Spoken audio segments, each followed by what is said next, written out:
جو مغیر کے مرکز سے یہاں جمع ہوئے، اللہ آپ کے آنے کو قبول فرمائے، آمین یا رب العالمین۔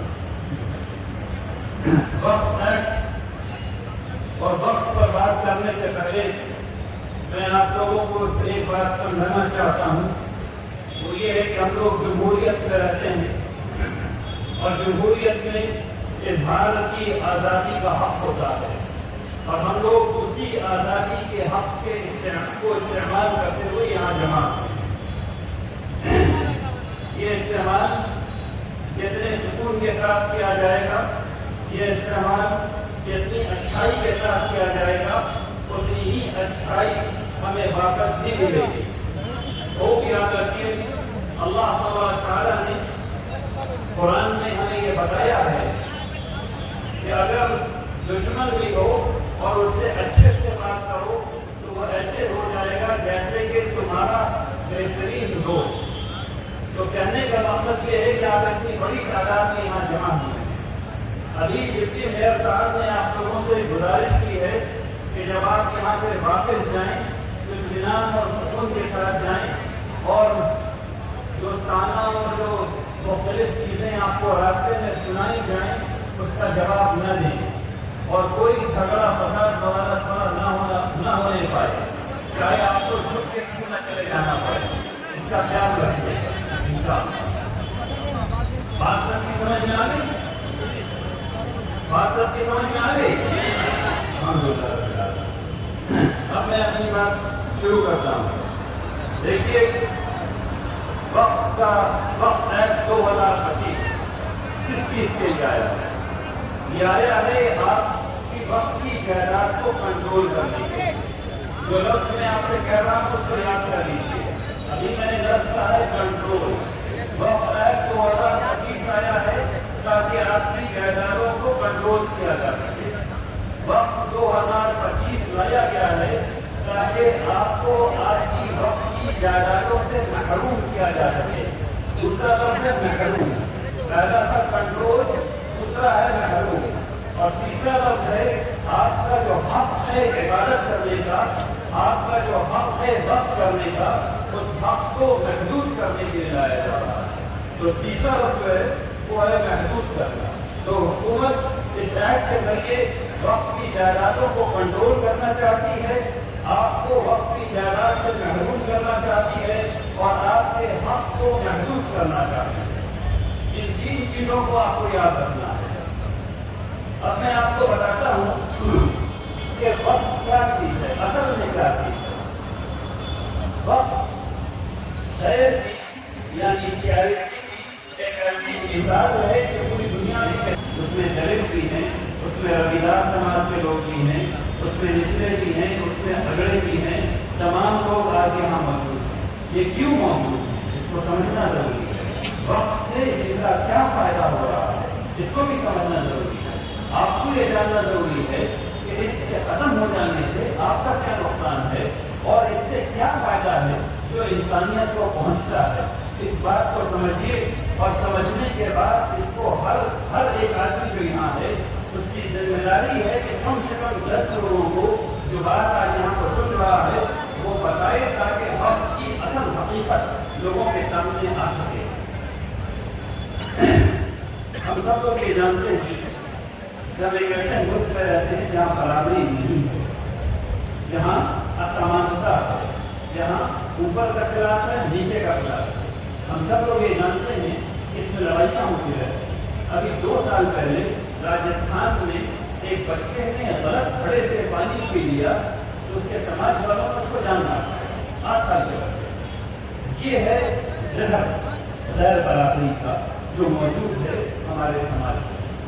وقت نے سینکڑوں سال پہلے یہ بتایا کہ نہیں، ایسا نہیں ہو سکتا۔ وقت کا کنواں کھودوایا گیا اور اس میں سے جو پانی نکلا اس میں سب نے پانی کیا۔ بہار میں آج بھی 45,103 گاؤں ہیں، 45,103 گاؤں ہیں، اور صرف 136 نوٹیفائڈ شہر ہیں۔ ان 45,103 گاؤں میں جب وہ مزدور مزدوری کر رہا ہوتا ہے اور جب اس کو پانی پینا ہوتا ہے تو آپ یقین جانیے اس گاؤں میں ایک کنواں ہے جو وقت کی زمین پر کھلا ہوا ہے، جہاں سے ہر آدمی، چاہے وہ مہادلت ہو، چاہے وہ دلت ہو، چاہے وہ پچھڑا ہو، چاہے وہ بڑا ہو، چاہے وہ مسلمان ہو، چاہے وہ ہندو ہو، چاہے وہ سکھ ہو، چاہے وہ عیسائی ہو، پانی پی سکتا ہے۔ پینے میں برابری کو سکھانا یہ وقت نے کیا ہے اس میں کہ پینے میں برابری ہونی چاہیے، پانی میں برابری ہونی چاہیے۔ منشی پریم چند کو جن لوگوں نے پڑھا ہے وہ جانتے ہیں کہ پانی پینے کی وجہ سے کیا کیا مصیبتیں ہوا کرتی تھی، اور جنہوں نے نہیں پڑھا ہے ان کو پڑھنا چاہیے کہ پانی پینے سے کیا کیا مصیبتیں ہو جایا کرتی تھی اگر غلط جگہ سے پانی پی لیا۔ لیکن وہ صرف ایک کنواں ہوتا تھا جو وقت کا کنواں ہوتا تھا، جس سے ہر کوئی پانی پی سکتا تھا، جس میں کوئی بات پابندی نہیں تھی۔ تو اس ملک کو وقت نے برابری سکھائی پینے میں۔ اب دوسری بات بتاتا ہوں، خانقاہیں ایک جگہ ہیں جو اس ملک میں بہت مشہور ہیں۔ پہلے زمانے میں خانقاہوں میں بادشاہ آیا کرتے تھے، نواب آیا کرتے تھے، اور آج کے زمانے میں پرائم منسٹر جایا کرتے ہیں اور سی ایم جایا کرتے ہیں اور مختلف منسٹر جایا کرتے ہیں۔ ایسی جگہوں پر برابری کا کوئی ناممکن ہونا چاہیے، لیکن وہ خانقاہیں ہی ہیں جن کا لنگر کھلا رہتا ہے اور جس میں روٹی کا آدمی اسی شخص کے ساتھ بیٹھ کے کھاتا ہے جس شخص کا ہاتھ بادشاہ سلامت ڈھونڈ کے گئے۔ بات کو سمجھیے، تو اس وقت کی جائیدادوں پر جو خانقاہیں بنی ہوئی ہیں یہ کھانے میں برابری سکھاتی ہیں، یہ بیٹھنے میں برابری سکھاتی ہیں۔ تو سینکڑوں سال سے اس ملک میں پینے کے تصور میں برابری وقت کی جائیداد سے آئی، کھانے میں برابری کو سکھانا وقت کی جائیداد سے ہوا۔ اب آگے چلیے، ابن بطوطہ نے اپنی کتاب میں لکھا ہے، وہ افریقہ سے آئے تھے اور انہوں نے دلی کے گورنر رہے 5 سال۔ انہوں نے اپنی کتاب میں لکھا ہے کہ 27,000 مدرسہ تھا وقت میں۔ اب سب لوگ کا ذہن جائے گا مدرسے میں صرف مسلمان پڑھتے ہیں، غلط بات نہیں ہے بھائی۔ آج بھی بہار میں بلغا مدارس میں 10% بچے غیر مسلم ہیں، مغربی بنگال میں 15% بچے مدارس میں غیر مسلم ہیں، اور ایک زمانے میں 80 سے 90% بچے مدارس میں غیر مسلم ہوا کرتے تھے۔ آپ سب لوگوں کو ڈاکٹر سچیدانند سنہا صاحب کا نام پتا ہوگا، جن کے پیر کو جواہر لال نہرو صاحب نے دلی سے آ کر کے پٹنہ میں چھوا تھا، جن کے نام پر سنہا لائبریری پٹنہ میں بنی ہوئی ہے۔ یہ بخاری شریف تک پڑھ کر کے عالم کی سند دے کر کے اس کے بعد انہوں نے اپنی زندگی شروع کی۔ میں نے اپنی آنکھوں سے جو اردو کا فائدہ دیکھا ہے 400 صفحے کی کتاب، وہ ڈاکٹر سچیدانند سنہا صاحب کی لکھی تھی۔ تو مدارس میں پہلے سبھی لوگ پڑھتے تھے، تو 27,000 مدرسہ جو دلی میں تھا اس میں کون پڑھ رہا تھا میرے بھائی؟ کہ اتنے مسلمان تھے دلی میں جو 27,000 مدرسے میں پڑھ رہے تھے؟ یقیناً نہیں تھے۔ تو پڑھ کون رہا تھا؟ اس ملک میں عوامی تعلیم جو ایک ساتھ بیٹھ کر کے دی جائے، ایک ٹیچر سب کو پڑھائے، ایک ساتھ سب لوگ کھانا کھائیں، ایک ساتھ بیٹھیں، یہ کس نے دی؟ یہ وقت کی جائیداد کے ذریعے ہو سکا۔ تو پینے میں وقت نے برابری سکھائی، کھانے میں وقت نے برابری سکھائی، اور تعلیم میں وقت نے برابری سکھائی۔ اب اس کے بعد اس کو ایک چیز اور آگے لے کر چلتے۔ ایک زمانہ تھا جب ہاسپٹل کو مستشفیٰ کہا جاتا تھا اور کلینک کو مطب کہا جاتا تھا۔ یہ جو مستشفیٰ اور مطب تھا، دوسری پیسہ ملے گا جس سے وہ بزنس کرے گا، اور اس کے بعد پھر وہ بزنس کرنے کے بعد پیسہ واپس کرے گا۔ تو اس کے بعد اس کو خیال ہوگا کہ ہم کو اللہ سے دعا لگانا چاہیے، تو جس زمین پر مسجد بنی ہوئی ہے وہ وقت، جو مسجد ہے وہ وقت، جو امام صاحب نماز پڑھا رہے ہیں ان کو سیلری وقت آ رہی ہے، جو مؤذن اذان دے رہا ہے اس کو سیلری وقت آ رہی ہے۔ وہ گیا اور اس نے اللہ سے دعا لگائی اور اس کی روحانیت بھی فری۔ اس کے بعد وہ مر گیا، اور مرنے میں بھی زندگی ہے کہ اس کے کفن کا اور اس کے دفن کا دونوں چیز وقت کو دیتا ہے۔ اس ملک میں کبھی آج تک ایسا نہیں ہوا کہ کسی بچے کو اپنے والد کی قبر خریدنا پڑے گا۔ آپ میں سے کتنے لوگوں نے اپنے والد کی قبر خریدی؟ رحمان بتا بتائیے، ایک بھی ہوا ہی نہیں اس ملک میں۔ لیکن امریکہ اور یورپ میں وہاں بزنس، وہاں یہ